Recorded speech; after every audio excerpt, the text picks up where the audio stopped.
Friends, ಇವತ್ತು ಒಂದು ಘಟನೆಯನ್ನ ಹೇಳ್ತೀನಿ. ಆತ ತಂದೆ, ಆ ಮಗುವಿಗೆ 13 ವರ್ಷ ದಾಟಿದೆ. ಅಂತ ಸಂದರ್ಭದಲ್ಲಿ ತಾಯಿ ಇರೋದಿಲ್ಲ. ತಾಯಿ ಇಲ್ಲದ ಆ ಮಗನನ್ನ ತಂದೆ ಬೆಳೆಸ್ತಾರೆ.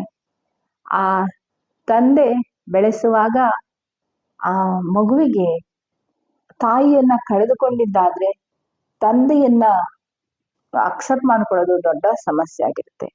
ಇಂಥ ಸಂದರ್ಭದಲ್ಲಿ ಆ ಮಗ ಅನ್ನುವ ವ್ಯಕ್ತಿ ತುಂಬಾ ಒಂಟಿ ಆಗ್ತಾ ಹೋಗ್ತಾನೆ. ಹಾಗೆ ಒಂಟಿ ಆಗ್ತಾ ತಂದೆ ಮತ್ತು ಮಗನ ಮಧ್ಯೆ ಒಂದು ವಿರಸ ಬೆಳೆಯುತ್ತೆ. ಆ ವಿರಸ ಯಾವತ್ತೂ ಸರಿ ಹೋಗೋದೇ ಇಲ್ಲ. ಇದರಿಂದಾಗಿ ತಂದೆ ಮತ್ತು ಮಗ ಇಬ್ರು ಒಂಟಿಯಾಗಿ ಬದುಕುವ ಹಾಗೆ ಆಗುತ್ತೆ. ಇನ್ನೊಂದು ಸಂದರ್ಭ, ಅಲ್ಲಿ ತಂದೆ 13 ವರ್ಷ ದಾಟಿದ ಮಗ ಇರ್ತಾನೆ. 25 ವರ್ಷ ಆಗುತ್ತೆ, ಎಜುಕೇಶನ್ ಎಲ್ಲ ಮುಗಿಯುತ್ತೆ, ಮದ್ವೆ ಮಾಡ್ಬೇಕು ಅಂತಂದ್ರೆ ಆ ಮಗ ಮದ್ವೆಗೆ ರೆಡಿ ಇರೋದಿಲ್ಲ.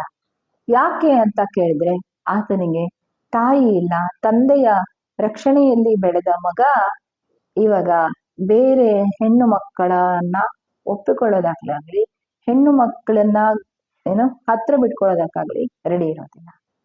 ಯಾಕೆ ಏನು ಅಂತ ನೋಡಿದಾಗ ಆತನ ಮೇಲೆ ತಂದೆಯನ್ನ ಆವರಿಸಿಕೊಳ್ಳುವ ಬದಲು ಆ ತಂದೆಯ ಪಾತ್ರ ಯಾವ ನಿರ್ವಹಣೆ ಮಾಡ್ತಲ್ಲ ತಾಯಿಯ ಇದು ಅಲ್ಲಿಯ ಕನ್ಫ್ಯೂಷನ್ ಆಗಿ ಆ ಕನ್ಫ್ಯೂಷನ್ನು ಬೇರೆ ಹೆಣ್ಣನ್ನ ಒಪ್ಪಿಕೊಳ್ಳದ ಹಾಗೆ ಮಾಡ್ತಾ ಇತ್ತು. ಈ ತರ ಬೇರೆ ಬೇರೆ ರೀತಿಯ ಕಾಂಪ್ಲೆಕ್ಸ್ಗಳಾಗ್ತವೆ ಬರೀ ತಂದೆ 13 ವರ್ಷದ ನಂತರ ಮಗನನ್ನ ನೋಡ್ಕೊಂಡಾಗ. ಆದ್ರೆ ತುಂಬಾ ಸರಿ ಎಲ್ಲ ಇದ್ದು ಕೂಡ ತಂದೆ ಮಗನೊಂದಿಗೆ ಸಂಪರ್ಕವನ್ನ ಸಾಧಿಸೋದಕ್ಕೆ ಸಾಧ್ಯ ಆಗಲ್ಲ. ಅದೆಲ್ಲ ಯಾಕೆ, ಏನು, ಎತ್ತ ಅಂತ ತಿಳ್ಕೊಳ್ಳೋಣ ಇವತ್ತಿನ ಸಂಚಿಕೆಯಲ್ಲಿ. ಇದು ಸಂಬಂಧ ಪ್ರಣತಿ ಕಂಟಿನ್ಯೂ ಆಗುತ್ತೆ ನಾಳೆ ಪೋಷಕ ಪ್ರಣತಿಯಲ್ಲಿ ಕೂಡ. ಪೂರ್ತಿಯಾಗಿ ನೋಡಿ ಈ ವಿಷಯವನ್ನ. ಹೌದಾ ಅಲ್ವಾ ಅಂತ ಫಸ್ಟ್ ಅರ್ಥ ಮಾಡ್ಕೊಳ್ಳಿ. ನಿಮ್ಗೆ ಏನ್ ಅನ್ಸುತ್ತೆ ಅಂತ ಹೇಳಿ ಕಮೆಂಟ್ ಅಲ್ಲಿ. ಇಷ್ಟ ಆದಾಗ ಲೈಕ್ ಮಾಡಿ, ಬೇರೆಯವ್ರಿಗೆ ಶೇರ್ ಮಾಡಿ, ಹಾಗೆ ವಾಹಿನಿಗೆ ತಪ್ಪದೆ ಸಬ್ಸ್ಕ್ರೈಬ್ ಮಾಡ್ಕೊಳ್ಳಿ.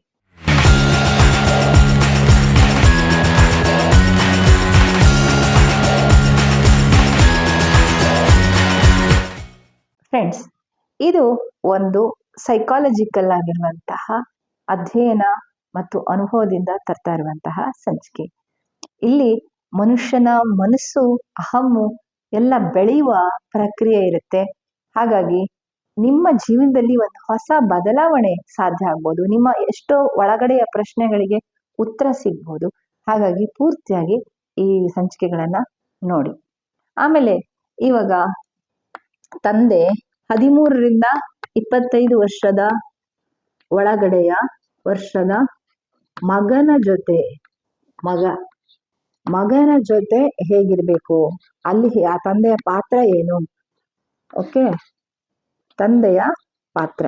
ಈ ತಂದೆಯ ಪಾತ್ರ ಹೇಗಿದ್ರೆ ಈ ಸಮಾಜದಲ್ಲಿ ಮಕ್ಕಳು ಚೆನ್ನಾಗಿ ಇರ್ತಾರೆ, ಅವರ ಬದುಕು ಹೇಗೆ ಚೆನ್ನಾಗಿರುತ್ತೆ, ಹಾಗೆ ತಂದೆ ಕೂಡ ತನ್ನ ವೃದ್ಧಾಪ್ಯದಲ್ಲಿ ಮಕ್ಕಳಿಂದ ಏನನ್ನ ನಿರೀಕ್ಷಿಸ್ತಾನೆ ಅದನ್ನ ತೆಗೆದುಕೊಳ್ಳಬಹುದು ಅನ್ನುವ ಗುರಿ ಈ ಸಂಚಿಕೆಗಳದ್ದು. ಈ ಉದ್ದೇಶನೂ ಅದೇನೆ. ಇವಾಗ ನಾವು 13ರಿಂದ 25 ವರ್ಷದ ಮಗ ಇದ್ದಾಗ ಆ ಮಗನಿಗೆ ತಂದೆಯಿಂದ ಏನೇನ್ ನಿರೀಕ್ಷೆ ಇರುತ್ತೆ? ಮೊಟ್ಟ ಮೊದಲನೇದಾಗಿ ಆರ್ಥಿಕ ನಿರೀಕ್ಷೆ ಇರುತ್ತೆ. ಎಸ್, ಆತ ಏನ್ ಮಾಡ್ತಾನೆ ಅದಕ್ಕೆ ಒಂದು ಆರ್ಥಿಕ ಬೆಂಬಲ ತಂದೆಯಾದವರು ಕೊಡ್ಬೇಕಾಗತ್ತೆ. ಹಾಗೆ ಮಾನಸಿಕವಾಗಿ ಯಾವ್ದೋ ವಿಷಯದಲ್ಲಿ ಫೇಲ್ ಆಗ್ಬಿಡ್ತಾರೆ.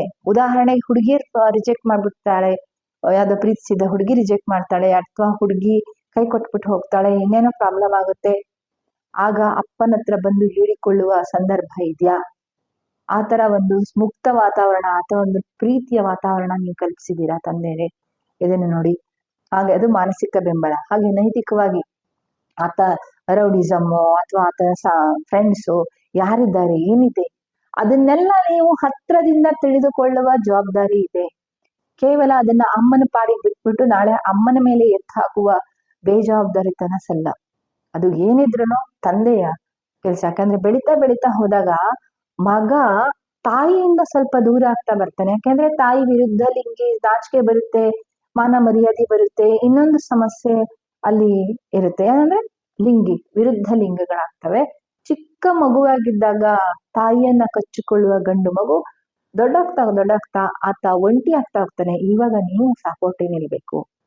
ಎಸ್ಪೆಷಲಿ 13ರಿಂದ 25 ವರ್ಷದ ಆ ಗಂಡು ಮಗುವಿಗೆ ತಂದೆ ಸ್ನೇಹಿತನಾಗ್ತಾ ಹೋಗ್ಬೇಕು. ಹೇಗೆ?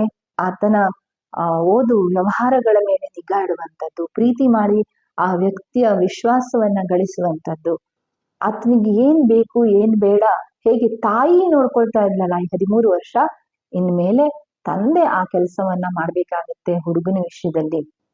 ಆಗ ಹುಡುಗ ನಿಜವಾಗ್ಲೂ ತಂದೆಗೆ ಅತ್ಯಂತ ಆಪ್ತನಾಗ್ತಾ ತಂದೆಯನ್ನ ವಯಸ್ಸಾದ ಕಾಲದಲ್ಲಿ ನೋಡ್ಕೊಬೇಕು ಅಂತ ಹೋಗ್ತಾನೆ. ಮತ್ತೆ ಆ ಸಂದರ್ಭದಲ್ಲಿ ಆರ್ಥಿಕವಾಗಿ ಬೆಂಬಲವನ್ನ ಕೊಟ್ಟಿರುವಂತಹ ತಂದೆಯನ್ನ ಆತ ಯಾವತ್ತೂ ಮರೆಯೋದಿಲ್ಲ. ಒಂದು ಕೃತಜ್ಞತೆ ಇರುತ್ತೆ, ಪ್ರೀತಿ ಇರುತ್ತೆ, ವಿಶ್ವಾಸ ಇರುತ್ತೆ.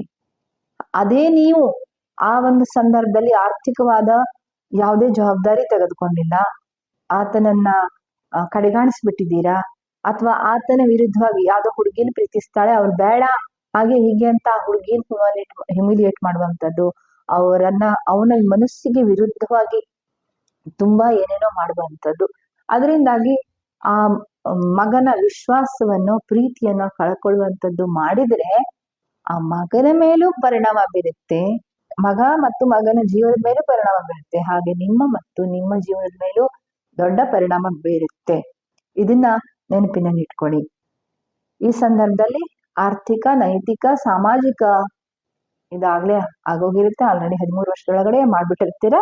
ಈಗೇನಿದ್ರು ನಿಮ್ದು ಮಾನಸಿಕ, ಆರ್ಥಿಕ ಮತ್ತೆ ಏನು ಅನೈತಿಕ ಬೆಂಬಲ ಎಲ್ಲ ಕಡೆ. ಎಸ್, ಮಗನ ಬಗ್ಗೆ ಏನೇನೋ ದೂರುಗಳು ಬರ್ತವೆ, ಸುಳ್ಳೆ ಹೆಣ್ಮಕ್ಳು ಏನೇನೋ ಕಂಪ್ಲೇಂಟ್ ಹಾಕಿರ್ತಾರೆ, ಅಥವಾ ಹುಡುಗರು ಏನೋ ಪ್ರಾಬ್ಲಮ್ ಮಾಡಿ ಇವನನ್ನ ಸಿಕ್ಕಾಕ್ಸಿರ್ತಾರೆ.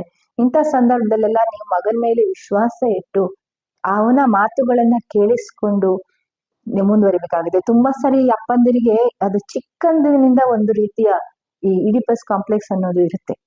ಹೆಂಡತಿ ಜೊತೆಗೆ ಜಾಸ್ತಿ ಕಚ್ಕೊಂಡಿರೋ ಮಗನ ಮೇಲೆ ಒಂಥರ ಒಳಗಡೆ ಒಂದು ಸಿಟ್ಟಿರುತ್ತೆ. ಅದು ತೀರ್ಸ್ಕೊಳಕ್ ಕಾಯ್ತಾ ಇರೋ ತರ ಆತ ತಪ್ಪು ಮಾಡೋದನ್ನೇ ಕಾಯ್ತಿರ್ತಾರೆ. ಆಗ ಯಾವಾಗ ಮಗ ತಪ್ಪು ಮಾಡ್ತಾ ಇದ್ದಾನೆ ಅದನ್ನ ಹಿಂದೆ ಮುಂದೆ ನೋಡ್ದೇನೆ ಪನಿಷ್ಮೆಂಟ್ ಮಾಡುವಂಥದ್ದು, ಹೊಡೆಯುವಂಥದ್ದು, ಇನ್ನೇನೋ ಆರ್ಥಿಕವಾಗಿ ದುಡ್ಡು ಕೊಡಲ್ಲ ಇನ್ನೇನೋ ಮಾಡ್ಕೊ ಅಂತ ಹೇಳ್ಕೊಳ್ಳುವಂಥದ್ದು, ಈ ಥರದ್ದೆಲ್ಲ ಮಾಡ್ಬಿಟ್ಟು ಆತನ ಮನಸ್ಸಿನಲ್ಲಿ ದೊಡ್ಡ ಗಾಯವನ್ನು ಹಾಗೆ ಸಂಬಂಧದಲ್ಲಿ ಒಂದು ಕಂದಕವನ್ನು ತಂದುಕೊಳ್ತಾರೆ. ದಯವಿಟ್ಟು ನನ್ನ ಪ್ರೀತಿಯ ತಂದೆ ಎಂದರೆ ಅದನ್ನು ಮಾಡ್ಕೋಬೇಡಿ. ನೀವು ಮಗ ಬೇಕು, ಮಗನಿಂದ ನಾಳೆ ನಿಮ್ಗೆ ಏನಾದ್ರೂ ನಿರೀಕ್ಷೆ ಇದೆಯೋ ಇಲ್ವೋ ಅದ್ ಬೇರೆ ಪ್ರಶ್ನೆ. ಮಗ ಒಬ್ಬ ಸುಸಂಸ್ಕೃತ ತಂದೆ ಆಗ್ಬೇಕು ಅಂತಂದ್ರೆ ಅಟ್ಲೀಸ್ಟ್ ಇವತ್ತು ನೀವು ಆ ಮಾದರಿಯನ್ನ ನಿಲ್ಲಿಸ್ಬೇಕಾಗಿದೆ. ಏನು, ನೀವು ಸಹಜವಾಗಿರ್ತೀರಾ, ಪ್ರೀತಿಸ್ತೀರಾ, ಹಾಗೆ ಮಗನೊಂದಿಗೆ ನಿಲ್ಲಬಲ್ಲ ಒಬ್ಬ ತಂದೆ ಆಗಿದ್ದೀರಾ ಅನ್ನೋದನ್ನ ನೀವು ಮಗನಿಗೆ ಹೇಳ್ಕೊಟ್ರೆ ನಾಳೆ ಆ ಮಗ ಬೇರೆ ತನ್ನ ಮಕ್ಕಳಿಗೂ ಹೇಳ್ಕೊಡುವ ಜವಾಬ್ದಾರಿಯುತ ತಂದೆ ಆಗ್ತಾನೆ. ಹಾಗೆ ಇವತ್ತು ಎಷ್ಟೋ ಜನ ಮಕ್ಕಳು ಮಾಡ್ಕೊಳ್ಳಲ್ಲ. ಯಾಕೆ ಮಾಡ್ಕೊಳ್ಳಲ್ಲ ಯುವ ಜನಾಂಗ? ಬಿಕಾಸ್ ಆಫ್ ಅವರ ಅನುಭವ, ಅವರ ಇತಿಹಾಸ. ಸೊ ಈ ಒಂದು ಜವಾಬ್ದಾರಿಯನ್ನ ತೆಗೆದುಕೊಳ್ಳುವ ಮಾದರಿಯನ್ನ ನೀವು ಇಟ್ಟಾಗ ಆ ಮಕ್ಕಳು ಮುಂದೆ ತಂದೆ ಆಗೋದಕ್ಕೆ ರೆಡಿ ಆಗ್ತಾರೆ, ಹಾಗೆ ತಂದೆ ಜವಾಬ್ದಾರಿಯನ್ನ ನಿರ್ವಹಿಸೋದಕ್ಕೆ ಸಿದ್ಧರಾಗ್ತಾರೆ. ಆ ಒಂದು ಜವಾಬ್ದಾರಿ ಮುಂದಿನ ಜನಾಂಗವನ್ನ ಮುಂದುವರಿಸುವ, ಮುಂದಿನ ಜನಾಂಗಕ್ಕೆ ಮಾದರಿಯಾಗುವ ಜವಾಬ್ದಾರಿ ಇವತ್ತಿನ ತಂದೆಯಂದರಿಗೆ ಇದೆ.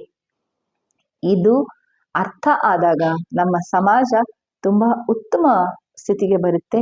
ಈ 150 ಕೋಟಿ ಜನಸಂಖ್ಯೆ ಇನ್ನೊಂದೇ ಲೆವೆಲಿಗೆ ಹೋಗುತ್ತೆ ಅನ್ನುವ ಆಶಯ ನಂದು. ಇದನ್ನ ಕಂಟಿನ್ಯೂ ಮಾಡ್ತೀನಿ ನಾಳಿನ ಸಂಚಿಕೆಯಲ್ಲಿ. ತಪ್ಪದೆ ನೋಡ್ತಾರೆ ಈ ವಾಹಿನಿಯನ್ನ ಪ್ರೀತಿಯಿಂದ ಸಬ್ಸ್ಕ್ರೈಬ್ ಮಾಡ್ಕೊಳ್ಳಿ. ಇಷ್ಟ ಆಗಿದೆ ಅಂತ ಭಾವಿಸ್ತೀನಿ ಈ ಸಂಚಿಕೆ, ಹಾಗಾಗಿ ಒಂದು ಲೈಕ್ ಕೊಡಿ, ಬೇರೆಯವ್ರಿಗೆ ಶೇರ್ ಮಾಡಿ. ಇಂತಹ ಮಾಹಿತಿಗಾಗಿ ಸಬ್ಸ್ಕ್ರೈಬ್ ಮಾಡ್ಕೊಳ್ಳಿ. ಸಿಗ್ತೀನಿ ನಾಳೆ.